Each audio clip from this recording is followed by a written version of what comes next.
4.8-magnitude earthquake rattles Occidental Mindoro. A magnitude 3.6 earthquake rocked Occidental Mindoro on Saturday afternoon, the Philippine Institute of Volcanology and Seismology, Phivolcs, reported.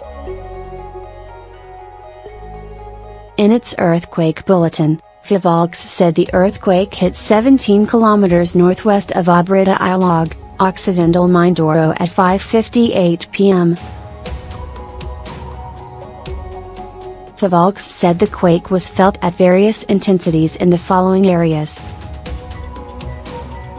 Intensity 3 Calatagan, Batangas. Intensity 2 Puerto Galera, Oriental Mindoro, Degtay City. Intensity I Dolores and Malinay and Quezon, Olongapo City. The earthquake of tectonic origin had a depth of 108 kilometers.